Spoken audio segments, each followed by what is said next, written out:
মা এবং বাবাকে যদি দুনিয়ার মধ্যে কোনো ব্যক্তি খুশি রাখতে পারে,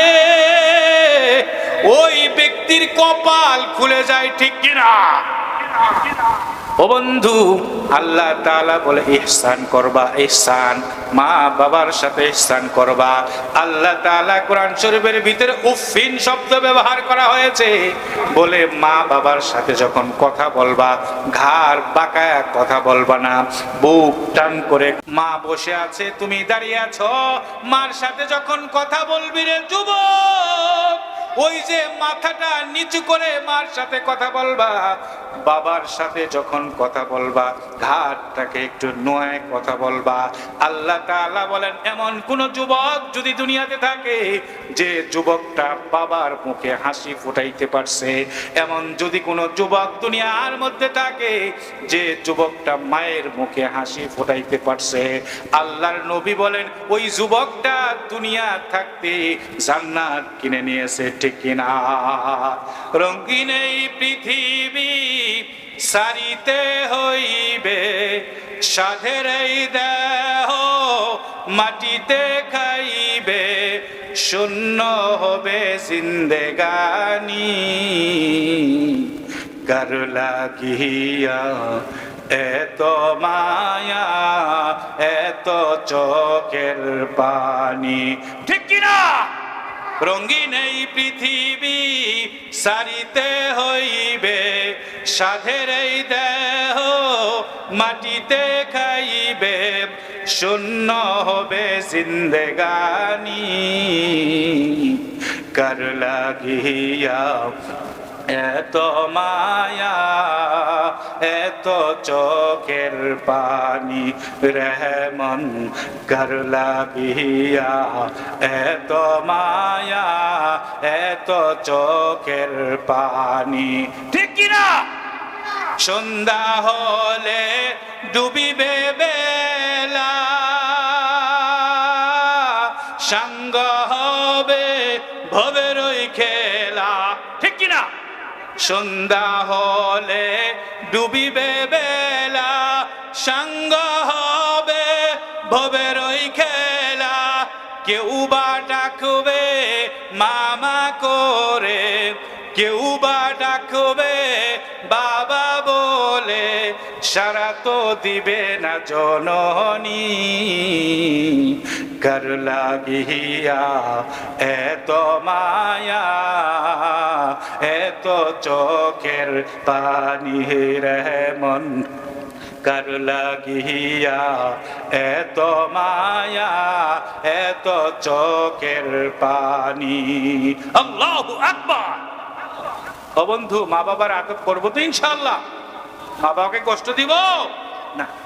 3 নাম্বার কথা আল্লাহ রাব্বুল আলামিন বলেন, আত্মীয় স্বজন যারা রয়েছে, নিজের আত্মীয় স্বজন, নিজের ভাই, নিজের খালা, নিজের ফুফু, নিজের চাচা, নিজের চাচি, নিজের জ্যাঠা, নিজের জেঠি, অর্থাৎ আত্মীয় স্বজন যারা রয়েছে তাদের সাথে সুন্দর আচরণ করা। সুবহানাল্লাহ।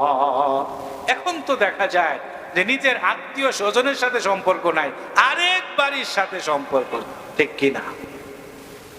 বাড়ির মাঝখান দিয়ে পর্দার জন্য কিন্তু দেউরি দেয় না, পর্দার জন্য যদি একজনে দেওয়াল দেয় সেটা তো উত্তম কাজ, ঠিক কিনা?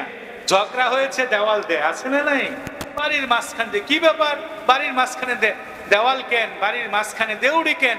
তখন বলা হয়েছে ঝগড়া হয়েছে তো এই জন্য, আছে না নাই? বন্ধু, আপনার যে সমস্ত আত্মীয় স্বজন রয়েছে, আমার যে সমস্ত আত্মীয় স্বজন রয়েছে, এই সমস্ত আত্মীয় স্বজনের সাথে সুন্দর আচরণ করা। তাহলে আপনাদের সামনে 3টা কথা আল্লাহ তাআলা বলেছেন সূরা নাহালের 90 নাম্বার আয়াত। 1 নাম্বার, তোমরা কি করবা? আদল করবা, আদল। 2 নাম্বার, ইনসাফ করবা। 3 নাম্বার, আত্মীয়র সাথে সম্পর্ক ঠিক রাখবা, ঠিক কিনা? আমরা রাখবো তো ইনশাআল্লাহ? এটা হচ্ছে আদেশ। আর নিষেধ হচ্ছে 3টা। নিষেধ কয়টা? 3টা। 1 নম্বরে নিষেধ, আল্লাহ রাব্বুল ইজ্জত ওয়াল জালাল বলেন অশ্লীল কথা বলবা না। কোন কথা? সবাই বলেন কোন কথা? অশ্লীল কথা, খারাপ কথা। এখন অশ্লীল কথা, খারাপ কথা আমাদের মুখের একটা ভাষা হয়েছে, ঠিক কি? মুখের ভাষা, গালি মুখের ভাষা হয়েছে। ছোট্ট বালক থেকে নিয়ে শুরু করে, যুবক থেকে নিয়ে শুরু করে, আমার একটা অন্যায় একজনে করেছে, আমি আমার নিজের কানে অনেক সময় এগুলা শুনে থাকি। যখন গ্রামের বাড়িতে আসি, থাকাকালীন সময়ের ভিতরে গালাগালি একটু কম শোনা যায়, ঠিক কিনা? কারণ সেখানে তো সবাই সবার ব্যস্ততা, গালাগালি শুনবেন কেমন? কিন্তু গ্রামের মধ্যে যখন আপনি থাকেন তখন দেখবেন নানান রকমের গালাগালি। তার মধ্যে থেকে একটা হচ্ছে, ছাগল যদি কারো ধান খেয়ে ফেলে, ঠিক কিনা? গরু যদি কারো ক্ষতি করে ফেলে, কি পরিমাণে গালাগালি করে আপনি চিন্তা করে দেখেন। কত রকমের গালাগালি। আমার মনে হয় 30 পারা হাফেজ সাহেব যত দ্রুত না বলতে পারে তার বেশি দ্রুত গালাগালি, ঠিক কিনা? মহিলাদের অবস্থাটা আরো বেশি, ঠিক কিনা? আপনাদের এলাকার মহিলা না, আমাদের এলাকার কথা বলছি। 1 নাম্বার, আল্লাহ রাব্বুল ইজ্জতুল জালাল বলেন, অশ্লীল কথা বলবে না, অশ্লীল কাজ করবে না, অশ্লীল অঙ্গ ভঙ্গিও করবে না। বলেন সুবহানাল্লাহ। কৌনাইন কা মুখতার খুদা তুমকো বানায়া, कौनैन का मुख्तार खुदा तुमको बनाया, उम्मत की निगाहबान खुदा तुमको बनाया, उम्मत की निगाहबान खुदा तुमको बनाया। या रब मेरे आँखों में समा जाए मदीना, या रब मेरे आँखों में समा जाए मदीना, मुद्दत से मेरा दिल में तमन्ना ये मदीना, मुद्दत से मेरा दिल में तमन्ना ये मदीना। तलवार बकट हो के निकल मैदान आसिर, तलवार बकट हो के निकल मैदान आसिर, दुश्मन के मुकाबिल तो लगा नाराए तकबीर, दुश्मन के मुकाबिल तो लगा नाराए तकबीर। अल्लाहु अकबर।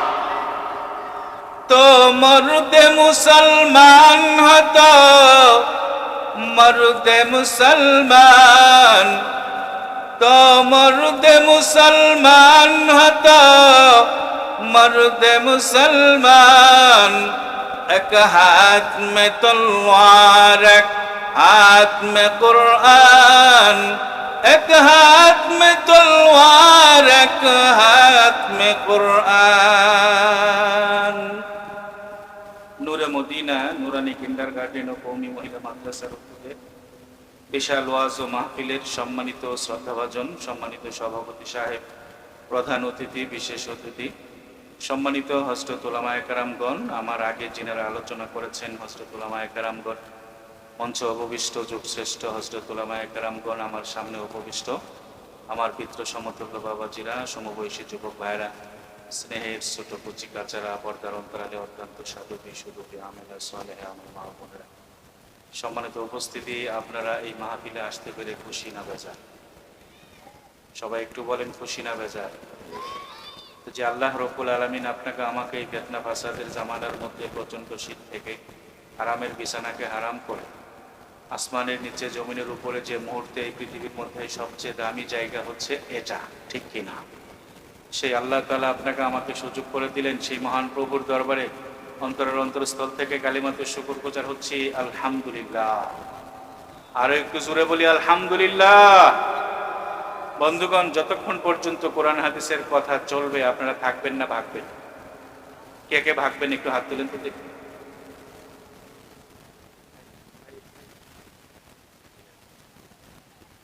মাশাআল্লাহ মাশাআল্লাহ, আমরা সবাই থাকবো তো ইনশাআল্লাহ, ঠিক না? কে কে থাকবেন? লিল্লাহ তাকবীর। সবাইকে দুটি হাত তুলতে হবে, লিল্লাহে তাকবীর। আলেম উলামা যেখানে, ওয়াজ মাহফিল যেখানে, লিল্লাহে তাকবীর। হাত নামান। সম্মানিত উপস্থিতি, গতকালকে এই সময় এখানে কে কে ছিলেন? একটু হাত তুলেন তো দেখি। কেউ ছিলেন? কেউ ছিলেন? আগামীকাল কেউ থাকবেন? শুধু আজকে আখেরি মোনাজাত পর্যন্ত এই জায়গাটাকে আল্লাহ তাআলা জান্নাতের বাগান হিসেবে ঘোষণা করেছেন। আরেকটু জোরে বলা যাবে না সুবহানাল্লাহ? মুসলিম আমি, সংগ্রামী আমি চিররণবীর, আল্লাহকে সারা কাউকে মানি না, নারায়ে তাকবীর, নারায়ে তাকবীর। হয় নাই? এটা পুরুষের আওয়াজে হয় ভাই। আমরা যারা সামনে আছি সবাই তো পুরুষ, ঠিক কিনা? আবার আমি বলবো, আবার আমরা তাকবীর বলবো, ঠিক না? মুসলিম আমি, সংগ্রামী আমি চিররণবীর, আল্লাহকে সারা কাউকে মানি না, নারায়ে তাকবীর, আল্লাহু আকবার, ঠিক কিনা? বন্ধুগণ, আল্লাহ তাআলা আপনাকে আমাকে বানিয়েছেন আল্লাহর ইবাদত করার জন্য, বলেন সুবহান। আমি আপনাদের সামনে পবিত্র গ্রন্থ, মহাগ্রন্থ আল কুরআনুল কারীমের 114টি সূরার মধ্য থেকে 2টি সূরার 3টি আয়াত তেলাওয়াত করেছি। প্রথমত সূরা আর রহমান থেকে 2টি আয়াত তেলাওয়াত করেছি, পরে সূরাতুন নাহল তার থেকে 1টি আয়াত তেলাওয়াত করেছি। এই আয়াতটা আপনাদের মুখস্থ না থাকলেও আমি যখন তেলাওয়াত করেছি সেই তেলাওয়াতের সাথে সাথে আপনারা বুঝে ফেলেছেন। আমাদের মসজিদের ইমাম সাহেব প্রত্যেক শুক্রবারে এই আয়াতটা তেলাওয়াত, ঠিক কিনা? ইন্নাল্লাহা ইয়া'মুরু বিল আদলি ওয়াল ইহসান, আল্লাহু আকবার, ওয়া ইতা'i যিল কুরবা ওয়া ইয়ানহা আনিল ফাহশাই ওয়াল মুনকার। বলে কিনা? বলে কিনা? শুক্রবারের দিন আপনারা শুনেন।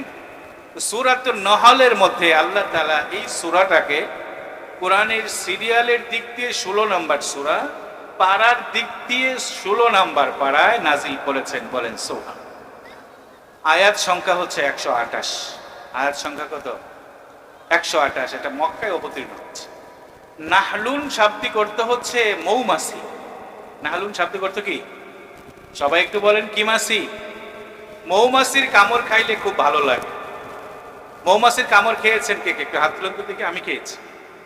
কেমন লাগে বলেন তো দেখি? অনেক কঠিন না? হাত নামান। কিন্তু মৌমাছির কামড় যদিও সে অনেক খারাপ লাগে, মধু খাইতে কেমন লাগে? মিষ্টি লাগে, ঠিক কিনা? ও বন্ধু, আল্লাহ রব্বুল ইজ্জতুল জালাল মৌমাছিকে একটা মন্ত্র দিয়েছেন, একটা কথা বলে দিয়েছেন, হে মৌমাছি, তোমার ঠোঁটের ভিতরে যাকে কামড় দিবা, কামড় দেওয়ার সঙ্গে সঙ্গে তোমার পিছনে একটা হুল আমি সৃষ্টি করে দিলাম। কামড় দিবা মুখ দ্বারা, হুল ফোটাবা পিছন দ্বারা, ঠিক কি? মৌমাছির হুল কোথায়? সামনে না পিছনে? পিছনে। আল্লাহ রাব্বুল ইজ্জতুল জালাল বলেন, হে মৌমাছি, দুনিয়াতে 1 কেজি আধা কেজি মৌমাছি আপনি যদি বাজারে বিক্রি করতে নিয়ে যান আর বলেন 20 টাকা কেজি মৌমাছি বিক্রি করব, কে কিনবেন? কে কিনবেন? কেউ কিনবে না। কিনবো তো নাই। বরং যদি খারাপ কিছু মানুষ থাকে তাহলে বড় একটা লাঠি দিয়া আপনাকে দৌড়ানি শুরু করবে, ঠিক কিনা? ও বন্ধু, একটা মৌমাছি আপনার আমার কাছে দাম নাই, পৃথিবীর কোনো মানুষের কাছে দাম নাই, কিন্তু আমার আল্লাহ পাকের কাছে দাম আছে। আল্লাহ পাক মৌমাছিকে এমন একটি কথা শিখিয়ে দিয়েছেন, হে মৌমাছি, দুনিয়াতে এমন কিছু মানুষ আছে যে মানুষরা আল্লাহর নাম শুনলে আল্লাহু আকবার বলবে, জান্নাতের কথা শুনলে আলহামদুলিল্লাহ বলবে, আল্লাহর বরত্বের কথা শুনলে সুবহানাল্লাহ বলবে, খুশির সংবাদ শুনলে আলহামদুলিল্লাহ বলবে। ওই যে আমার বান্দা, আমার গোলাম তার জবানের দ্বারা একবার আলহামদুলিল্লাহ পড়ছে, ওই আলহামদুলিল্লাহর নেকি কি পরিমাণে হবে? এ মৌমাছি শুনে রাখ, শুনে রাখ, আমার ওই যে একটা বান্দা জিন্দেগিতে একবার আলহামদুলিল্লাহ বলছে, জিন্দেগিতে একবার আল্লাহর নাম নিয়েছে, ওই বান্দাটার জবানের ভিতরে মধুর দ্বারা তুমি মিষ্টি করে দাও। খুশি হন না, তাহলে সুবহানাল্লাহর আওয়াজ তো আজ থেকে। অবন্ধু মৌমাছি একটা ফুলের ভিতরে যখন ভ্রমণ, মৌমাছি যখন ফুলের মধ্যে যায়, আর যাওয়ার পরে সেখান থেকে যখন মধু আহরণ করে, হাদিস শরীফের মধ্যে কিতাবের মধ্যে আসে, ওই মৌমাছিটার মধ্যে মুখের ভিতরে তিতা মধু আছে, মিষ্টি মধু আছে, ঠিক কিনা? এখন যে সমস্ত মধুগুলো আসতেছে, এই সময়ের ভিতরে আপনাদের এলাকার মধ্যেও তো সরিষা লাগানো হয়েছে, ঠিক কিনা? ওই সরিষা ফুলের মধু খাইতে কত স্বাদ লাগে, ঠিক কিনা বলে? ও বন্ধু, মধুর ভিতরে এই পরিমাণেই উপকার রয়েছে, মেডিকেল সায়েন্সের ডাক্তাররা বলেন মধুর ভিতরে ৭৭টার উপরে উপকার আল্লাহ তাআলা রাখছে। আল্লাহ রাব্বুল আলামিন মধু সারা, মৌমাছি সারা এই পৃথিবীতে মধু বানানোর কোন কারিগর এখনো সৃষ্টি হয় নাই। আল্লাহু আকবার। অথচ এখন এমন বিজ্ঞানী বের হয়েছে, এরোপ্লেন বানায়, বিমান বানায়, রকেট লঞ্চার বানায়, ঠিক এখান থেকে বিমানের মাধ্যমে, ক্যামেরার মাধ্যমে, ড্রোনের মাধ্যমে পৃথিবীর কোথায় কি আছে ওই জিনিসটা পর্যন্ত আপনার আমার পকেটের মোবাইলের দ্বারা খবর পায়।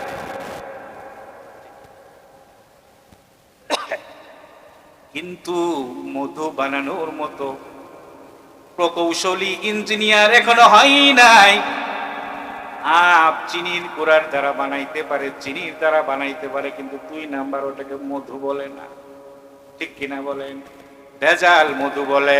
এই জন্য আমরা যখন দুনিয়াতে কোনো একটা মধুর দোকানে যাই, মধু কেনার জন্য, অন্য জিনিস কেনার জন্য, বেগুন কেনার জন্য গিয়েছেন, আপনি কিন্তু প্রশ্ন করেন না ভাই খাঁটি বেগুন নেই বলে। আলু কেনার জন্য আপনি জিজ্ঞাসা করেন না খাঁটি আলু নাকি পেঁয়াজ কেনার।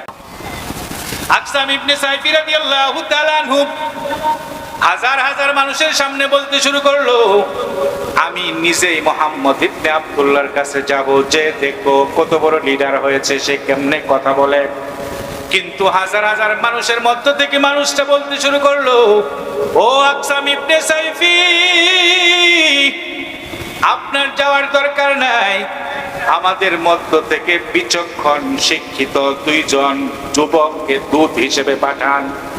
তাকে 2টা প্রশ্ন করা হবে, মুহাম্মদ বিন আব্দুল্লাহকে 2টা প্রশ্ন দিয়ে পাঠান। আপনি যাবেন না, আমাদের দূত বিচক্ষণ শিক্ষিত যুবক, দেখবেন আমাদের সমাজের মধ্যেও 1000 যুবক আছে, তার মধ্যে একজন যুবক আছে চৌকুশ শিক্ষিত বুদ্ধিমান, আছে না নাই? বন্ধু, হযরত আকসাম ইবনে সাইফি রাদিয়াল্লাহু তাআলা বললেন, ঠিক আছে, 2 জন শিক্ষিত ভদ্র চৌকুশ যুবককে ঠিক করা হলো। 2 জন যুবক তেজস্বী 2টা ঘোড়া নিয়ে মক্কায় চলে গেল। মক্কায় যাওয়ার পরে নবী মুহাম্মদ সাল্লাল্লাহু আলাইহি ওয়াসাল্লামের ঘুষ করা তারা শুরু করেছে। 2টা প্রশ্ন শিখিয়ে দেওয়া হয়েছে। 1 নাম্বার প্রশ্ন মান আনতা, 2য় নাম্বার প্রশ্ন ওয়ামা আনতা। 2টা প্রশ্ন আকসাম ইবনে সাইফি, হাজার হাজার মানুষের লিডার, সে 2টা প্রশ্ন করে চৌকুশ শিক্ষিত অতি সতর্ক 2 জন দূতকে নবীজির নিকটে পাঠাইছে। বলুন তো দেখি, নবীজির জবান থেকে যে সমস্ত কথাবার্তাগুলো বলে নিজের ইচ্ছাই বলে না, জিবরাইল যখন এসে শোনায় তখন বলে। মোহাম্মদ হর কিসনা গুফতা তানা গুফতা জিবরাইল হর কিসনা গুফতা তানা গুফতা কিরদেগার। আল্লামা শায়ের বলেন, মুহাম্মদ সাল্লাল্লাহু আলাইহি ওয়াসাল্লাম ততক্ষণ পর্যন্ত তার জবান থেকে কোনো শব্দ বের করেন না যতক্ষণ পর্যন্ত জিবরাইল আলাইহিস সালাতু ওয়াস সালাম তার নিকটে ওহী না নিয়ে আসে। আর হযরতে জিবরাইল ততক্ষণ পর্যন্ত কোনো ওহী নিয়ে আসেন না যতক্ষণ পর্যন্ত আল্লাহ তাআলা তার উপরে ওহী নাযিল না করে। চিল্লায়ে বলেন আল্লাহু আকবার। ও বন্ধু, আকসাম ইবনে সাইফি রাদিয়াল্লাহু তাআলা আনহুর দুইজন যুবক চলে আসছে। নবীজি কয়েকজন সাহাবীর সামনে আলোচনা করতেছেন। ওই আলোচনাটা করার সময় আপনারা দেখবেন একজন মানুষ স্বাভাবিক বসে থাকে তার অবস্থা কিন্তু একরকম হয়, আর যে কথা বলে তেলাওয়াত করে ওয়াজ করে তার অবস্থা কিন্তু আরেক রকম হয়, ঠিক কিনা? যেমন আমি এখানে কথা বলতেছি, সভাপতি সাহেব এবং মুফতি সাহেব দুইজন বসে আছেন, আমি কিন্তু ঘামতেছি, ঠিক কিনা? আল্লাহর নবীর কাছে যখন ওহী নাযিল হইতো আল্লাহর নবী স্বাভাবিক অবস্থার ভিতরে থাকতেন না।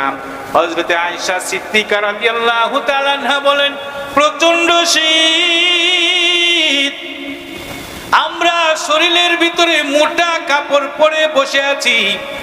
এমন সময় আল্লাহর নবীর নিকটে যখন ওহী নাযিল হইতো আমরা তাকায় দেখতাম আল্লাহর নবীর কপাল থেকে, ঠোঁট মোবারক থেকে মুক্তার দানার মতো ঘাম বের হইতো। বলেন আল্লাহু আকবার।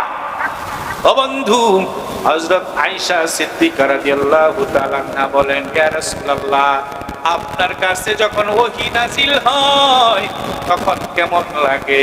হযরতে আল্লাহর নবী সাল্লাল্লাহু আলাইহি সাল্লাম বলেন, আয়েশা, ওহী যখন নাকি নাযিল হয় এই পরিমাণে কোরআনের ভার হয়। আল্লাহর নবী একদিন উটনির পিঠে উঠে কোথাও সফর করতেছেন, এমন সময় ওহী নাযিল হইছে, উটনিটা বসে পড়েছে। বলেন সুবহানাল্লাহ। হযরত আয়েশা সিদ্দিকা রাদিয়াল্লাহু তাআলা আনহা বলেন, আমার উরুর ভিতরে আল্লাহর নবীর মাথা, আল্লাহর নবী আমার উরুকে বালিশ বানায়া মাথা দিয়া একটু ঘুমিয়ে আছেন, শুয়ে আছেন। এমন সময় হযরতে জিবরাইল আমিন আলাইহিস সালাতু ওয়াস সালাম ওহী নিয়ে আসে। হযরতে আয়েশা বলেন, ওহীর ভার এমন হইছে আমার কাছে মনে হইল আমার উরুর হাড়টি ভেঙে চুরমার হয়ে যাবে। সুবহানাল্লাহ। তাহলে ওহীর ভার আছে না নাই? হযরত আকসাম ইবনে সাইফি রাদিয়াল্লাহু তাআলা আনহুর দুইজন দূত আসছে। আসার পরে মুহাম্মদ সাল্লাল্লাহু আলাইহি ওয়াসাল্লামকে প্রশ্ন করে, মান আনতা, তুমি কে? আমরা যেরকম ভাবে একজন ব্যক্তি প্রশ্ন করি আপনি কে, তাহলে ওই ব্যক্তিটার যতগুলো পদবী আছে সমস্ত পদবী বলেন, ঠিক কিনা বলেন? আল্লাহর নবী সাল্লাল্লাহু আলাইহি ওয়াসাল্লামকে তখন এক নম্বরের প্রশ্ন করেছে, মান আনতা, মুহাম্মদ। আল্লাহু আকবার। আকসাম ইবনে সাইফি রাদিয়াল্লাহু তাআলা দুইটা প্রশ্ন করেছেন, দুইটা প্রশ্নের উত্তর যদি সঠিক হয় তাহলে আর দুইটা প্রশ্নের উত্তর যদি সঠিক না হয় তাহলে সে আল্লাহর নবী হবে না। আকসাম ইবনে সাইফি সে জানে তিনি সত্যবাদী নবী হবেন। তাকে প্রশ্ন করার সঙ্গে সঙ্গে তিনার নাম আর তিনার বাবার নাম ছাড়া অন্য কোন পদবী বলবে না। চিল্লাবেন আল্লাহু আকবার। এক নাম্বার প্রশ্ন করেছে, আনা মুহাম্মদ বিন আব্দুল্লাহ, আমার নাম মুহাম্মদ, আমার বাবার নাম আব্দুল্লাহ। দুই নাম্বার প্রশ্ন, ওয়ামা আনতা, এক নাম্বার প্রশ্ন তুমি কে, দ্বিতীয় নাম্বার প্রশ্ন কেন এসেছো? বলেন সুবহানাল্লাহ। আল্লাহর নবী সাল্লাল্লাহু আলাইহি ওয়াসাল্লাম ওই যে একটু আগে বললাম আল্লাহর নবীর জবান থেকে কোনো কথা বের হয় না। নাম্বারের প্রশ্ন আল্লাহর নবী দিয়েছে মুহাম্মদ বিন আব্দুল্লাহ। দ্বিতীয় নাম্বার প্রশ্ন যখন করেছে আল্লাহ তাআলা জিবরাইলের মাধ্যমে, তখন ওই সূরা নাহলের 90 নম্বর আয়াত যেখানে আল্লাহ তাআলা বলেন, ইন্নাল্লাহা তা'মুরু বিল আদলি ওয়াল ইহসান ওয়া ইতাই যিল কুরবা। চিল্লায়ে বলেন আল্লাহু আকবার। আল্লাহর নবীর কাছে যখন নাকি ওহী নাযিল হইতেছে, আকসাম বিন সাইফির দুইজন বিচক্ষণ দূত তারা আশ্চর্য হয়ে গেছে, এত সুন্দর কোন উত্তর হইতে পারে নাকি? বলে যে কেমন একটা উত্তর দিয়েছে। আল্লাহ তাআলা হুকুম করতেছেন, হে দুনিয়ার মানুষ, দুনিয়াতে তুমি যদি শান্তিতে বসবাস করতে চাও, দুনিয়ার ভিতরে তুমি যদি ভালোভাবে চলতে চাও, দুনিয়াতে তুমি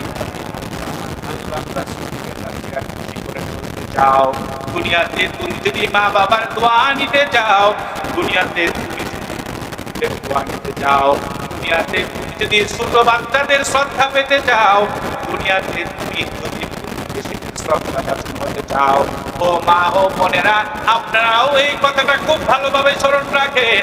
হযরত আকসাম সাইফি রাদিয়াল্লাহু তাআলা দুইজন দূত যখন নাকি আয়াতটা শুনছে, তাদের প্রশ্নের জবাব হয়ে গেছে। বলেন সুবহানাল্লাহ। আল্লাহ তাআলা এখানে তিনটা জিনিসের আদেশ করেছেন। একটা জিনিস হচ্ছে আল্লাহ তাআলা বলেন আদল, তোমরা আদল করতে থাকো। ও ভাই ও বন্ধু, আপনি করতে থাকি। আমাদের সমাজের মধ্যে এমন ব্যক্তিরা আছে, জবানে কথা বলে একটা, কাজ করে আরেকটা, আছে না নাই? কিন্তু আমরা আমাদের বাপ দাদাদের কাছ থেকে শুনেছি, আমাদের বাপ দাদারা যদি মুখে একটা কথা বলতো, ওই কথাটাকে কোনদিন লড়াইতো না, আছে না? মুখে এক ভাইকে জমিন দিয়েছে, আগের মানুষগুলো রাস্তার কাছের জমিন গুলোকে নিতে চাইতো না, আবাদি জমিন নিতে চাইতো, ঠিক কিনা? কিন্তু এখন মানুষরা যে জমিন নিতে চায় বলে যে রাস্তা আছে। আগেকার মানুষগুলো রাস্তার কাছে বাড়ি করতো না, দূরে বাড়ি করতো না। মানুষ যাবে, আমার স্ত্রীকে দেখবে, আমার বোনকে দেখবে, আমার মাকে দেখবে, আমার ব্যাপার, এই জন্য রাস্তা থেকে দূরে বাড়ি করতো। আর এখন একটা সময় আসছে, রাস্তা ছাড়া বাড়ি নাম নাই, ঠিক কিনা? ও বন্ধু, ওই যে একটা জবানের মধ্যে দিছে, রাস্তার কাছের জমিনটা তোমাকে দিয়ে দিলাম, আর ওই যে 1000 গজ দূরে আবাদি জমিনটা আমি দিয়ে দিলাম। ও বন্ধু, মুখের দ্বারা হয়েছে, বাইনা রেজিস্ট্রি হয় নাই, সাপ করা হয় নাই। 50 বছর পরে ওই যে আবাদি জমিনটার দাম 50 টাকা, কিন্তু রাস্তার কাছে 10 লাখ টাকা হয়ে গেছে।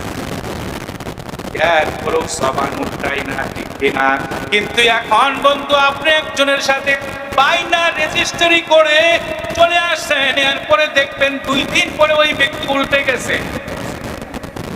এই জন্য আল্লাহ তাআলা বলেন, পৃথিবীতে প্রত্যেকটা মানুষ যদি তারা আদল কায়েম করতে পারে, অর্থাৎ অদল বদল, আপনি যেটা করবেন আমিও সেটাই করব, অদল বদল যদি হয়ে যায়, আল্লাহ তাআলা বলেন ওই সমাজের ভিতরে আল্লাহর রহমত নাযিল হবে। সুবহানাল্লাহ। দ্বিতীয় নাম্বার হুকুম আল্লাহ তাআলা বলেন ওয়াল ইহসান। ও বন্ধু, ইহসান আপনি কাকে করবেন? আদল তো এটা বদল, আর বদল করলেন, ইহসান কাকে করবেন? কাকে করবেন? বলে ইহসান হইতেছে ওই জিনিস, আপনি রাস্তা দিয়ে হেঁটে যাচ্ছেন, এমন সময় একজন রিকশাওয়ালা, একজন ভ্যান গাড়িওয়ালা বিশাল কিছু মাল নিয়ে যাইতেছে, রাস্তাটা একটু উঁচু, সে একা রাস্তাটা পার হইতে পারতেছে না। আপনাকে দেখে ভদ্র শিক্ষিত সভ্য মানুষ মনে হয়, আপনাকে ওই রিকশাওয়ালা ভ্যান গাড়িওয়ালা বলতে পারতেছে না, ভাই আপনি ধাক্কা দেন। কিন্তু আপনি চিন্তা করে দেখলেন, আপনি হেঁটেই তো যাইতেছেন, ব্যক্তিটার কষ্ট হচ্ছে, আপনার জন্য ওয়াজিব না, ফরজ না ওই ব্যক্তিকে ধাক্কা দেওয়া। কিন্তু যখন ওই ব্যক্তিটা বিপদে পড়েছে, ওই বিপদওয়ালাকে আপনি একটু ধাক্কা দিলেন, এটার ইহসান আর কাকে বলে? হাদিস শরীফের মধ্যে আল্লাহ রাব্বুল আলামিন, আল্লাহ তাআলার নবী সাল্লাল্লাহু আলাইহি ওয়াসাল্লাম ইরশাদ করেন, তোমরা একসাথ করবা তোমার মা এবং বাবার সাথে। ও বন্ধু, এখন দেখা যায় মা বাবার সাথে সন্তানরা দুর্ব্যবহার করে আসে না নাই? আমাদের সমাজের ভিতরে আগের মতো এখন পাওয়া যায় না, পাওয়া যায় নাকি? ও বন্ধু, আগে কি পরিমাণে রহমত ছিল, মানুষের আবাদ কম হইতো, এরপরেও একজন ব্যক্তির বাড়িতে একজন ব্যক্তি যদি খানার টাইমে যাইতো, নিজে না খেয়ে তাকে খাওয়াইতো। আসেন, এই যে আমি এখানে বসা ছিলাম, এই অবস্থার মধ্যেই মুফতি সাহেব সহ ইঞ্জিনিয়ার সাহেব সহ যিনি মাদ্রাসায় জমিন দিয়েছেন আরেকজন সহ ওনারা কথা বলতেছে যে আগে প্রত্যেকটা বাড়িতে লজিক ছিল, এখন লজিক আছে নাকি? না বন্ধু, লজিক নাই। এখন কোনো বাড়িতে গেলে বলতে হয় কতজন আসবো, ঠিক কিনা? আগে মেহমান যাইতো, একজনের খানা বলেন। ও বন্ধু, এই যে মা বাবার সাথে আল্লাহ তাআলা ইহসান করার জন্য বলেছেন, কেন বলেছেন জানেননি? ও বন্ধু, যেদিন নাকি আপনার আমি মায়ের পেটের ভিতরে, যেদিন নাকি আল্লাহ তাআলা বাবার পেট থেকে মায়ের রেহেমের ভিতরে প্রথম গিয়েছে, মা মোটামুটি খাইতে পারে না,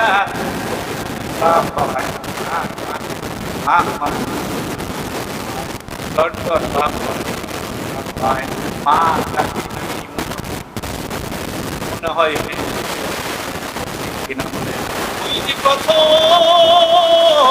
সন্তানের মা হওয়ার অনুভূতি, পৃথিবীতে যত সুখ আছে সমস্ত সুখ এক পাল্লায় রাখা হয়, এক পাল্লায়।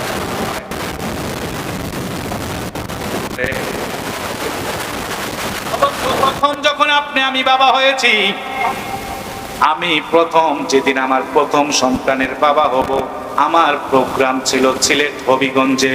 সিলেট হবিগঞ্জ বাহুবল থানায় আমার প্রোগ্রাম ছিল। ও বন্ধু, প্রথম তখন তেমন মোবাইল নামে নাই, কিন্তু আমি একটা মোবাইল কিনেছিলাম তৎকালীন সময়ের ভিতরে ৩৬,০০০ টাকা দিয়ে।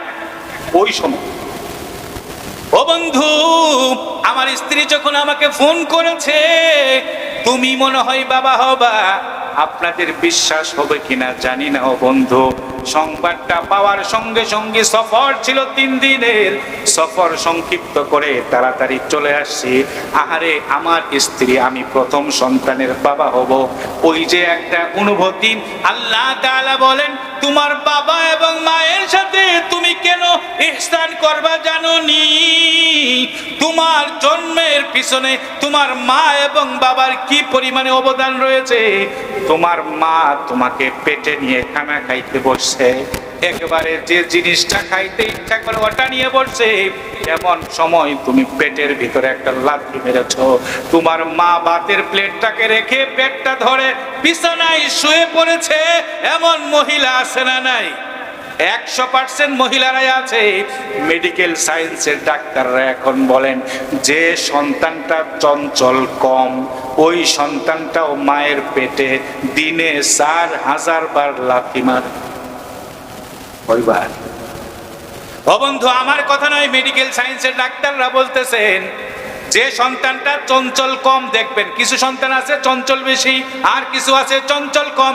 যে সন্তানটা চঞ্চল বেশি, ওই সন্তানটা ৪,৫০০ থেকে ৫,০০০ পর্যন্ত ২৪ ঘন্টার ভিতরে মায়ের পেটে লাথি।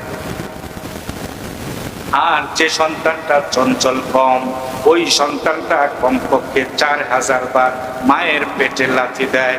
ও যুবক, কেমনে তোর মার শরীরের ভিতরে হাতটা উঠে? যুবক, মা যখন খানা খাইতে বসছে, আমরা কত প্রস্রাব করে দিয়েছি ভাতের প্লেটের ভিতরে, ঠিক কিনা? এটা আমরা আমাদের সন্তানের দেখি।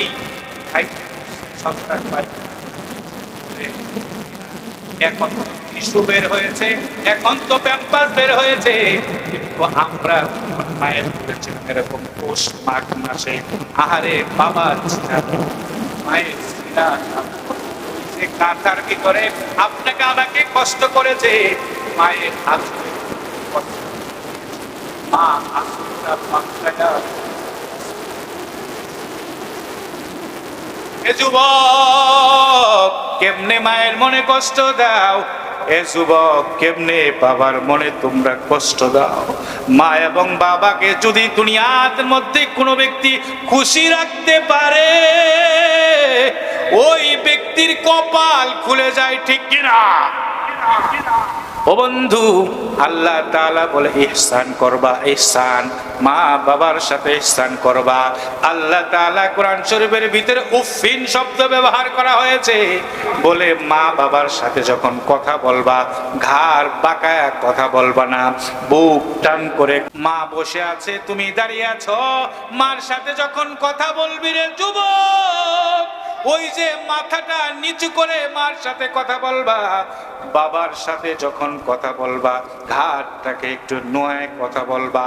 আল্লাহ তাআলা বলেন, এমন কোন যুবক যদি দুনিয়াতে থাকে যে যুবকটা বাবার মুখে হাসি ফুটাইতে পারছে, এমন যদি কোনো যুবক দুনিয়ার মধ্যে থাকে যে যুবকটা মায়ের মুখে হাসি ফুটাইতে পারছে, আল্লাহর নবী বলেন ওই যুবকটা দুনিয়া থাকতে জান্নাত কিনে নিয়েছে, ঠিক কিনা? রঙিন এই পৃথিবী সারিতে হইবে, সাধের এই দেহ মাটিতে খাইবে, শূন্য হবে জিন্দেগানি। কার লাগিয়া এত মায়া, এত চোখের পানি, ঠিক কিনা? রঙিন এই পৃথিবী সারিতে হইবে, সাধের এই দেহ মাটিতে খাইবে, শূন্য হবে জিন্দেগানি। কার লাগিয়া এত মায়া, এত চোখের পানি, রেহমন কার লাগিয়া এত মায়া, এত চোখের পানি, ঠিক কিনা? সন্ধ্যা হলে ডুবিবে বেলা, সাঙ্গ হবে ভবের ওই খেলা, ঠিক কিনা? সন্ধ্যা হলে ডুবিবে বেলা, সাঙ্গ হবে ভবের ওই খেলা। কেউ বা ডাকবে মামা করে, কেউ বা ডাকবে বাবা বলে, সারা তো দিবে না জননী। কার লাগিয়া এত মায়া, এত চোখের পানি, রেহমন কার লাগিয়া এত মায়া, এত চোখের পানি। আল্লাহু আকবার। ও বন্ধু, মা বাবার আদব করবো তো ইনশাআল্লাহ? মা বাবাকে কষ্ট দিব না। 3 নাম্বার কথা আল্লাহ রাব্বুল আলামিন বলেন, আত্মীয় স্বজন যারা রয়েছে, নিজের আত্মীয় স্বজন, নিজের ভাই, নিজের খালা, নিজের ফুফু, নিজের চাচা, নিজের চাচি, নিজের জ্যাঠা, নিজের জেঠি, অর্থাৎ আত্মীয় স্বজন যারা রয়েছে তাদের সাথে সুন্দর আচরণ করা। সুবহানাল্লাহ। এখন তো দেখা যায় যে নিজের আত্মীয় স্বজনের সাথে সম্পর্ক নাই, আরেক বাড়ির সাথে সম্পর্ক, ঠিক কিনা? বাড়ির মাঝখান দিয়ে পর্দার জন্য কিন্তু দেউরি দেয় না, পর্দার জন্য যদি একজনে দেওয়াল দেয় সেটা তো উত্তম কাজ, ঠিক কিনা? ঝগড়া হয়েছে দেওয়াল দেয়, আছে না নাই? বাড়ির মাঝখান দিয়ে কি ব্যাপার, বাড়ির মাঝখানে দেওয়াল কেন, বাড়ির মাঝখানে দেউড়ি কেন? তখন বলা হয়েছে ঝগড়া হয়েছে তো এই জন্য, আছে না নাই? বন্ধু, আপনার যে সমস্ত আত্মীয় স্বজন রয়েছে, আমার যে সমস্ত আত্মীয় স্বজন রয়েছে, এই সমস্ত আত্মীয় স্বজনের সাথে সুন্দর আচরণ করা। তাহলে আপনাদের সামনে 3টা কথা আল্লাহ তাআলা বলেছেন সূরা নাহলের 90 নাম্বার আয়াত। 1 নাম্বার, তোমরা কি করবা? আদল করবা, আদল। 2 নাম্বার, ইনসাফ করবা। 3 নাম্বার, আত্মীয়র সাথে সম্পর্ক ঠিক রাখবা, ঠিক কিনা? আমরা রাখবো তো ইনশাআল্লাহ? এটা হচ্ছে আদেশ। আর নিষেধ হচ্ছে 3টা। নিষেধ কয়টা? 3টা। 1 নম্বরে নিষেধ, আল্লাহ রাব্বুল ইজ্জত ওয়াল জালাল বলেন অশ্লীল কথা বলবা না। কোন কথা? সবাই বলেন কোন কথা? অশ্লীল কথা, খারাপ কথা। এখন অশ্লীল কথা, খারাপ কথা আমাদের মুখের একটা ভাষা হয়েছে, ঠিক কি? মুখের ভাষা, গালি মুখের ভাষা হয়েছে। ছোট্ট বালক থেকে নিয়ে শুরু করে, যুবক থেকে নিয়ে শুরু করে, আমার একটা অন্যায় একজনে করেছে, আমি আমার নিজের কানে অনেক সময় এগুলা শুনে থাকি। যখন গ্রামের বাড়িতে আসি, থাকাকালীন সময়ের ভিতরে গালাগালি একটু কম শোনা যায়, ঠিক কিনা? কারণ সেখানে তো সবাই সবার ব্যস্ততা, গালাগালি শুনবেন কেমন? কিন্তু গ্রামের মধ্যে যখন আপনি থাকেন তখন দেখবেন নানান রকমের গালাগালি। তার মধ্যে থেকে একটা হচ্ছে, ছাগল যদি কারো ধান খেয়ে ফেলে, ঠিক কিনা? গরু যদি কারো ক্ষতি করে ফেলে, কি পরিমাণে গালাগালি করে আপনি চিন্তা করে দেখেন। কত রকমের গালাগালি। আমার মনে হয় 30 পারা হাফেজ সাহেব যত দ্রুত না বলতে পারে তার চেয়ে বেশি দ্রুত গালাগালি, ঠিক কিনা? মহিলাদের অবস্থাটা আরো বেশি, ঠিক কিনা? আপনাদের এলাকার মহিলা না, আমাদের এলাকার কথা বলছি। এক নাম্বার, আল্লাহ রাব্বুল ইজ্জতুল জালাল বলেন, অশ্লীল কথা বলবে না, অশ্লীল কাজ করবে না, অশ্লীল অঙ্গ ভঙ্গিও করবে না। বলেন সুবহানাল্লাহ। যুবক, খুব ভালো করে খেয়াল রাখো, তোমরা যখন একত্রিত চলতে থাকো কত অশ্লীল বাক্য তোমাদের জবানের ভিতর থেকে বের হয়, ঠিক কিনা? ও বন্ধু, অশ্লীল বাক্য থেকে যদি কোনো ব্যক্তি হেফাজত থাকতে পারে, আল্লাহর নবী বলেন, যদি কোনো ব্যক্তি দুইটা জিনিসকে হেফাজত করতে পারে, আল্লাহর নবী বলেন, যদি আমার কোনো উম্মত দুইটা জিনিসের হেফাজতের অঙ্গীকার আমাকে করতে পারে, আমি আল্লাহর নবী বলতেছি, আমি শ্রেষ্ঠ নবী বলতেছি, আমি আল্লাহর নবী মুহাম্মদ তার জন্য জান্নাতের সার্টিফিকেট দিয়ে দিব। এক নাম্বার হচ্ছে জবান, অর্থাৎ মুখ, জিহ্বা।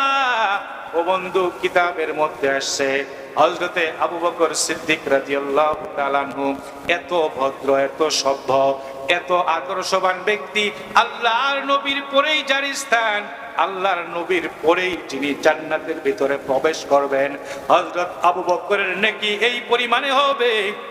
হযরত আবু বকর রাদিয়াল্লাহু তাআলা নূর নেকি যদি এক পাল্লায় রাখা হয়, হযরত ওমর, হযরত উসমান, হযরত আলী থেকে নিয়ে শুরু করে কিয়ামতের আগ পর্যন্ত গোটা পৃথিবীর সকল মুসলমানের নামাজ, গোটা পৃথিবীর সকল মুসলমানের রোজা, গোটা পৃথিবীর সকল মুসলমানের দান সদকা যদি এক পাল্লায় রাখা হয়, আল্লাহর হাবিব বলেন আবু বকরের নেকির পাল্লা সবচেয়ে বেশি হবে।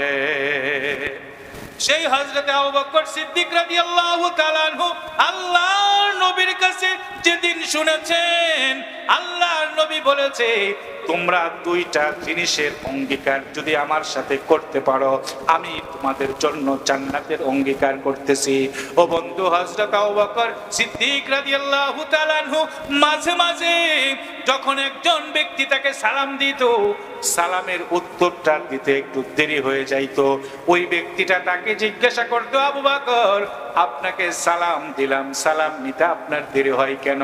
হযরত আবু বকর বলেন, বন্ধু, আল্লাহর নবীর কাছে তোমরা কি শোনো নাই, এই জিহ্বার জন্য অনেক মানুষ জাহান্নামে যাবে। জিহ্বা যদি খালি থাকে তাহলে কথা মুখ থেকে বের হবে, এই জন্য আমি পাথরের একটা টুকরা সব সময় মুখের ভিতরে রেখে দেই, যেন আমার মুখ থেকে বেশি কথা বের না হয়। বলেন সুবহানাল্লাহ। আর তুমি যখন নাকি আমাকে সালাম দিয়েছো, আমার মুখ থেকে পাথরটা বের করে এরপরে আমি সালামের উত্তর দিয়েছি, এই জন্য দেখা যায় যে আমার সালামের উত্তরটা দিতে দেরি হয়েছে। ও বন্ধু, আল্লাহ তাআলা বলেন তিনটা জিনিস করবা, তিনটা জিনিস থেকে বিরত থাকবা। তুমি যদি তিনটা জিনিস করো আর তিনটা জিনিস থেকে তুমি যদি বিরত থাকো, আল্লাহ তাআলা বলেন তোমার জন্য কি পুরস্কার রয়েছে। করনেওয়ালা যে পরিমাণে গুনাহগার হবে, আবু জেহেল তার চেয়ে বেশি গুনাহগার হবে। বলেন নাউজুবিল্লাহ। এই জন্য বন্ধু, আমরা কোনো মন্দ কাজ করব না। মন্দ কাজের মধ্যে একটা মন্দ কাজ হচ্ছে ধূমপান করা। ও বন্ধু, আপনি দেখেন, আপনি কিন্তু জন্মগতভাবে ধূমপান করেন নাই। যারা ধূমপান করেন জন্মগতভাবে কেউ ধূমপান করে নাকি? না, একজন না একজনের কাছে আপনি শিখেছেন। হয়তো স্কুলের বারান্দায় একজন করেছে, হয়তো একটা রাখালের কাছে আপনি শিখেছেন, হয়তো আপনার এক বন্ধুর কাছে আপনি শিখেছেন, হয়তো আরেকজনের কাছ থেকে শিখেছেন। এই যে ধূমপান যে করায়, যার মাধ্যমে আপনি শিখেছেন, আপনার মাধ্যমে আরেকজন শিখেছে, আর তার মাধ্যমে আরেকজন শিখেছে। এই যে এরকম ভাবে যতদিন পর্যন্ত ধূমপান করনেওয়ালা ব্যক্তিরা দুনিয়ায় থাকবে, এই গুনার সিলসিলা জারি হইতে থাকবে। এই জন্য আল্লাহ তাআলা বলেন, এই দুনিয়ার মধ্যে তোমরা মন্দ কাজ কখনো করবা না। আর যদি মন্দ কাজ তোমার দ্বারা হয়ে যায়, ইচ্ছাকৃতভাবে হয়ে গেলে সঙ্গে সঙ্গে তওবা করবা, অনিচ্ছাকৃতভাবে হইলে মাঝে মাঝে মাহফিলের মধ্যে যাবা, আখরি মুনাজাতের মধ্যে আল্লাহর কাছে দোয়া করে করে কান্নাকাটি করে করবা, ওগো আল্লাহ, আমি জীবনে যত গুনাহ করেছি সকল গুনাহ থেকে তোমার কাছে তওবা করতেছি। ও বন্ধু, গুনার মধ্য থেকে আল্লাহর নবী বলেন, এই দুনিয়ার ভিতরে সবচেয়ে নিকৃষ্ট বড় গুনাহ হচ্ছে নামাজ তরক করা, সবচেয়ে বড় গুনাহ। কিন্তু আমরা তো অনেক সময় মনে করি নামাজ কাজা করছি, এটা কি হয়েছে? ও বন্ধু, আপনি যে নামাজটা কাজা করলেন, আপনি কি জানেন আজরাইল আলাইহিস সালাতু ওয়াস সালাম কখন আপনাকে ধরবে? আপনি আমি ফজরের নামাজ পড়ি নাই, কিন্তু জোহরের আগে আপনার আমার জানাজা হইতে পারে, ঠিক কিনা? ও বন্ধু, আজকেও দেখলাম গাড়ি অ্যাক্সিডেন্ট হয়ে মানুষ মারা যাচ্ছে, রাস্তায় ঘাটে চলায় ফেরায় কত অবস্থায় মানুষ মারা যাচ্ছে, গাছ থেকে পড়ে মানুষ মারা যায়, মোটর সাইকেল অ্যাক্সিডেন্ট করে মানুষ মারা যায়, অসুস্থ হয়ে মানুষ মারা যায়। এই যে মানুষ মারা যায়, যদি আপনি মারা যাওয়ার আগের এক ওয়াক্ত নামাজ আপনার থাকে, আল্লাহর নবী বলেন ওই নামাজ সাক্ষী হইয়া তোমাকে জান্নাতে পৌঁছায় দিবে। বলেন সুবহানাল্লাহ। কেমন করে ঘুমাও তুমি, ও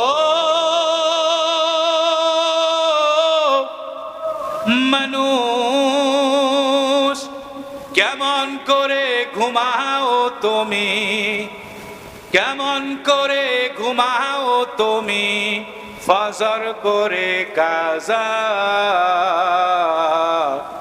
এমন তো হতে পারে তোমার জোহরে জানাজা, ঠিক কিনা?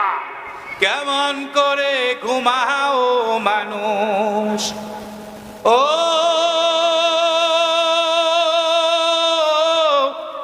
মানুষ, কেমন করে ঘুমাও তুমি, কেমন করে ঘুমাও তুমি, ফজর করে কাজা,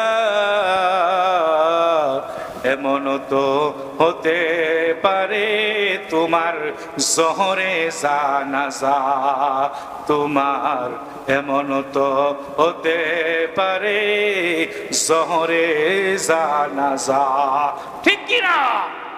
ও বন্ধু, নামাজ পড়বো তো ইনশাআল্লাহ। ও বন্ধু, আল্লাহ তাআলা সূরা নাহলের 90 নম্বর আয়াতে 2 নাম্বার যে কাজটাকে নিষেধ করেছেন সেটা হচ্ছে জুলুম করা। কি করা ভাই? অল বাকি বলা হয়েছে।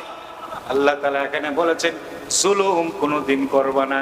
আর জুলমু জুলুমাতুন ইয়াউমাল কিয়ামা, কিয়ামতের দিন জুলুম আপনার আমার জন্য, জান্নাতে যাওয়ার জন্য সবচেয়ে বিশাল বাধার যে প্রাচীর হবে সেটা হবে আমি মানুষের সাথে জুলুম করেছি, ঠিক কিনা? ও বন্ধু, জুলুম অনেক প্রকারের হয়ে থাকে। জুলুম কি করে থাকে? অনেক প্রকারের হয়ে থাকে। বিশেষ করে যাদের ভিতরে ইলম নাই তারা জুলুম বেশি করে, ঠিক কিনা? কথা কয় এই ভাই, কথা কন না কেন? আপনাদের আমি বলি আপনাদেরকে, একজন মসজিদের ইমাম কারো জমিন জোর করে খেয়েছে, জানা আছে? কথা কয় কারো জমিন আপনাদের জানা আছে নাকি? একজন মসজিদের ইমামতি করে আরেকজনের জমিন জোর করে দখল করে খাইছে, জানা আছে? কথা কন না, আছে?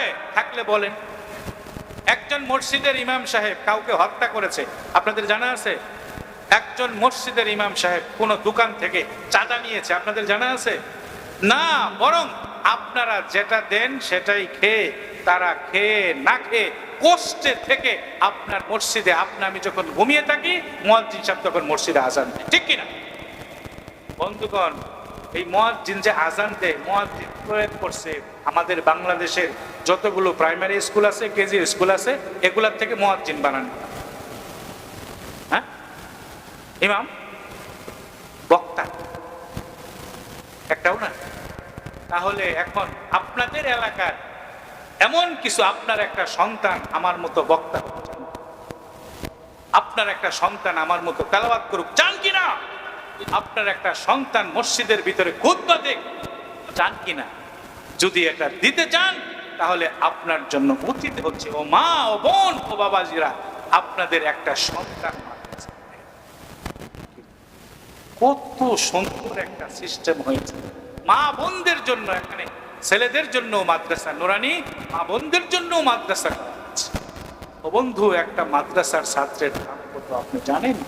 হযরতে ইমাম আবু হানিফা রাহমাতুল্লাহি আলাইহি, উনি ক্লাসের মধ্যে 1 নম্বরের ছাত্র ছিলেন, টপ লেভেলের ছাত্র ছিলেন। আর আপনারা জানেন ক্লাসের ফার্স্ট বয় যে হয়, 1 নম্বরের ছাত্র যে হয়, ওই দিন যদি ক্লাসে 1 নম্বর ছাত্র না আসে, শিক্ষক প্রথম ক্লাসে ঢুকেছে, যাওয়ার পর যদি দেখে 1 নম্বর ছাত্র আসে নাই, শিক্ষকের মন খুশি না বেজার? বেজার না? জিজ্ঞাসা করে, ব্যাপার কি, ও কোথায়, ও আসে নাই কেন, কি হয়েছে, জিজ্ঞাসা করে। এমনও হয়েছে যে আমি ক্লাসে গিয়েছি আর যাওয়ার পরে দেখেছি 1 নম্বর ছাত্র নাই, ক্লাস থেকে চলে আসছে। কারণ যে পড়াবো এটা তো 1 নম্বর ছাত্র ছাড়া বাকিগুলো বুঝবেন, ঠিক কি? ও বন্ধু, এই যে 1 নম্বরের একটা ছাত্র হযরত ইমাম আবু হানিফা রাহমাতুল্লাহি আলাইহি যে মাদ্রাসায় লেখাপড়া করেন, ওই মাদ্রাসার ভিতরে সবচেয়ে নম্র ভদ্র একজন ছাত্র।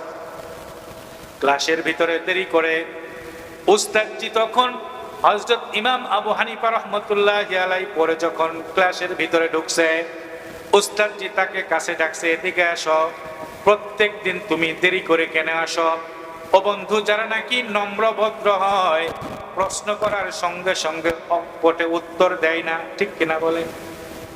আর যারা বেয়াদব হয়, প্রশ্ন করতে দেরি নাই, ঠিক কিনা? হযরত ইমাম আযম আবু হানিফা রাহমাতুল্লাহি আলাইহি মাথা নিচু করে আছে। উস্তাদজি ধমক দিয়ে বলতেছে, এই বেটা কথা বলো না কেন? যখন উস্তাদজি ধমক দিছে, ইমাম আবু হানিফা রাহমাতুল্লাহি আলাইহি কান্না শুরু করেছে, চোখ থেকে টপ টপ করে পানি পড়তেছে। বলুন তো দেখি, একজন ছাত্রের চোখ থেকে যখন টপ টপ করে পানি পড়ে, উস্তাদজির রাগ আছে না রাগ শেষ হয়ে গেছে? রাগ শেষ হয়ে গেছে। মাথার ভিতরে হাত বুলাইয়া বলতেছে, বাবা তোমার কি হয়েছে, তুমি কেন দেরি করেছো? তোমার শরীর খারাপ, মাথার ব্যথা, পেট ব্যথা নাকি? হযরতে ইমাম আবু হানিফা রাহমাতুল্লাহি আলাইহি, তার নাম হচ্ছে নুমান ইবনে সাবিত। তখন তো ছোটবেলা সবাই নোমান বলে ডাকতো। নুমান ইবনে সাবিত রাহমাতুল্লাহি আলাইহি বলেন, উস্তাদজি আমার মাথা ব্যথাও করে না, পেট ব্যথাও করে না। উস্তাদজি সকাল 10টা থেকে ক্লাস শুরু হয়, আমার বাড়ি থেকে মাদ্রাসায় আসতে আধা ঘন্টা সময় লাগে। আমি সকাল 8টায় বের হয়ে যাই, কিন্তু উস্তাদজি রাস্তায় যখন আমি বাড়ি থেকে বের হই, বাড়ি থেকে বের হওয়ার পর আমি দেখি আমার পায়ের নিচে হাজার হাজার পাখিরা ডানা মেলে দেয়। কুওয়াতে নেকি নাদারি বদমকুন, কুওয়াতে নেকি নাদারি বদমকুন, বরওয়াজুদে খুদ সতম্বে হদমকুন, বরওয়াজুদে খুদ সতম্বে হদমকুন। আল্লাহু আকবার। ও বন্ধু, উস্তাদ আশ্চর্য হয়ে গেছে, কারণ হাদিস শরীফের মধ্যে আসে, মানিত বাররাত কাদামাহু ফি সাবিলিল্লাহ। বুখারী শরীফের হাদিস, আল্লাহর নবী বলেন, মানিত বাররাত কাদামাহু ফি সাবিলিল্লাহ, যদি কোনো ব্যক্তি আল্লাহর রাস্তায় ইলমে দ্বীন শিক্ষা করার জন্য একটা কদম চালায়, মানিত বাররাহু ফি কদমিহি, যদি কোনো ব্যক্তি এরকম ভাবে কদমা নেয়, মানিত বাররাত কদমাহু ফি সাবিলিল্লাহ, আল্লাহর উদ্দেশ্যে অর্থাৎ কোরআন শিক্ষার কারণে যখন একজন ব্যক্তি তার পা বাড়ায়, আল্লাহু আকবার কাবীরা।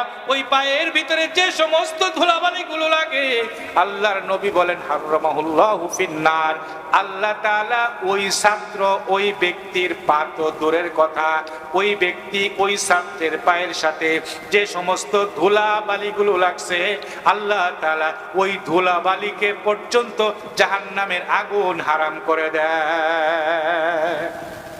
একটা ছাত্রের মর্তবা কতটুকু! উস্তাদ বলতেছেন, বাবা আমরা তো হাদিস পড়াই, আর তুমি বাস্তবিক পক্ষে দেখতেছো নূরের ফেরেশতারা তোমার পায়ের নিচে পর বিছাইতে। বলেন সুবহান। এই জন্য ইমাম আবু হানিফা রাহমাতুল্লাহ আলাইহির দাম কত বাড়ছে বন্ধু! বলা হয়েছে যে 4 ইমামের এক ইমাম হযরত ইমাম আবু হানিফা রাহমাতুল্লাহ আলাইহি। ঠিক কিনা? ও বন্ধু, আপনার একটা সন্তান যখন আপনার বাড়িতে কোরআন তেলাওয়াত শুরু করবে, হাদিস শরীফের মধ্যে আসছে যে জায়গার ভিতরে কোরআন তেলাওয়াত করা হয়, ওই কোরআন তেলাওয়াতের আওয়াজটা যত দূর পর্যন্ত যায়, কিতাবের মধ্যে আসছে ওই আওয়াজটা যদি একটা গরু শুনে, কাল কিয়ামতের মাঠে গরু আপনার পক্ষে সাক্ষ্য দিবে। ওই আওয়াজটা যদি একটা ছাগল শুনে, কাল কিয়ামতের মাঠে ওই ছাগলটা আপনার পক্ষে সাক্ষ্য দিবে। ওই আওয়াজটা একটা এঁদুর, একটা পিপিলিকা, একটা সাপ শুনছে, ওই আওয়াজটা বাতাস শুনছে, ওই আওয়াজটা গাছে শুনছে, ওই আওয়াজটা দেওয়ালে শুনছে, ওই আওয়াজটা টিন শুনছে, ওই আওয়াজটা যে কতগুলো জিনিস আছে, প্রত্যেকটা জিনিস যে শুনেছে প্রত্যেকেই কাল কিয়ামতের মাঠে সুপারিশ করে ওই ব্যক্তিকে জান্নাতে নিয়ে যাবে। বলেন সুবহানাল্লাহ। এই জন্য আপনাদের এলাকায় মাদ্রাসা হয়েছে, খুশি না? কে খুশি? আল্লাহকে লিল্লাহি তাকবীর, লিল্লাহি তাকবীর। মসজিদ মাদ্রাসা যেখানে, আলেম উলামা যেখানে, লিল্লাহি তাকবীর আদনামান ইনশাআল্লাহ। তাহলে একটা মাদ্রাসা গড়ে উঠে 4টি জিনিসের দ্বারা। কয়টি জিনিসের দ্বারা? 4টি মাদ্রাসা করে। 1 নাম্বার, মাদ্রাসা হাই বাগে জান্নাত মুআল্লিম হাই মিসলে গুল। মাদ্রাসা হাই বাগে জান্নাত মুআল্লিম হাই মিসলে গুল। শহদ উসমে ইলমে দিন হাই তলাবা হাই বুলবুল। 4 জিনিসের দ্বারা মাদ্রাসা করে। 1 নাম্বার, মাদ্রাসার জন্য একটা জায়গা দরকার। ঠিক কি? আলহামদুলিল্লাহ, আল্লাহর এক বান্দা জায়গা দিয়েছে। ঠিক কিনা? 2 নাম্বার, জায়গা আছে, ঘরবাড়ি নাই, পড়াবেন। ঘরবাড়ির ব্যবস্থাও আছে। ঠিক কিনা? 3 নাম্বার, ঘরবাড়ি আছে, জায়গা আছে, ছাত্রী নাই, কাকে পড়াবেন? ঠিক কিনা? 3 নাম্বার, ছাত্র ছাত্রীও আছে। 4 নাম্বার, শিক্ষক পড়াইতে বলতে। তাহলে মাদ্রাসার জায়গা আছে, ঘরবাড়ি আছে, শিক্ষক আছে, ছাত্রছাত্রী কি আছে। এই 4 জিনিসের সমন্বয়। হাদিস শরীফের মধ্যে আল্লাহর নবীকে জিজ্ঞাসা করা হলো, ইয়া রাসূলুল্লাহ, জান্নাতে যাওয়ার পথ কয়টা?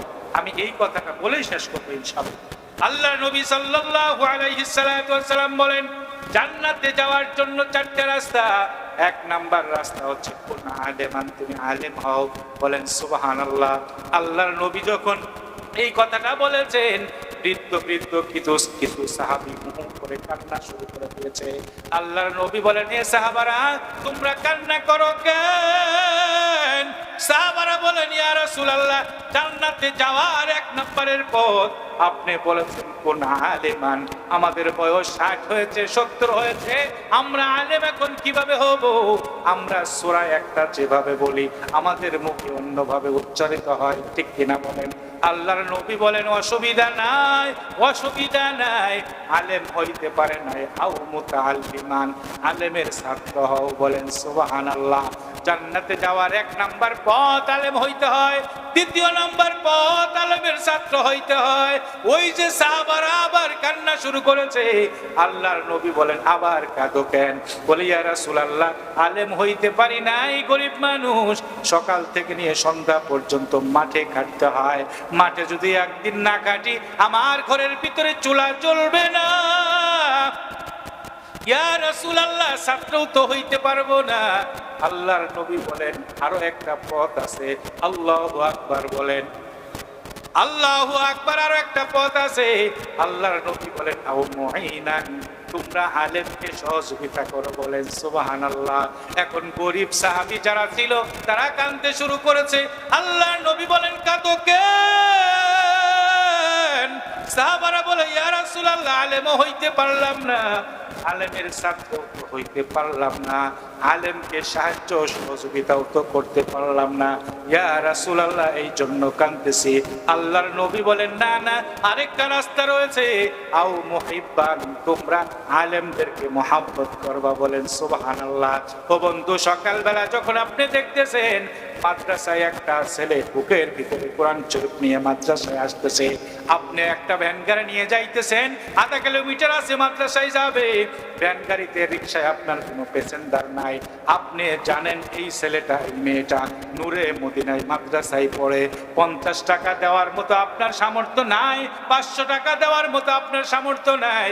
ও বন্ধু, আপনি ভ্যান গাড়িটা একটু দাঁড় করাইয়া বাবা মা আমার গাড়িতে উঠেন, আপনাকে মাদ্রাসা পর্যন্ত একটু পৌঁছাই দেই। ওই যে একটা ছাত্রকে আপনি সহযোগিতা করলেন, কাল কিয়ামতের মাঠে আল্লাহ তাআলা বলবে এই যে একটা মাদ্রাসার ছাত্রকে সাহায্য করার জন্য আমি আল্লাহ খুশি হইয়া তোমার জন্য জান্নাতের ব্যবস্থা করলাম। সুবহানাল্লাহ।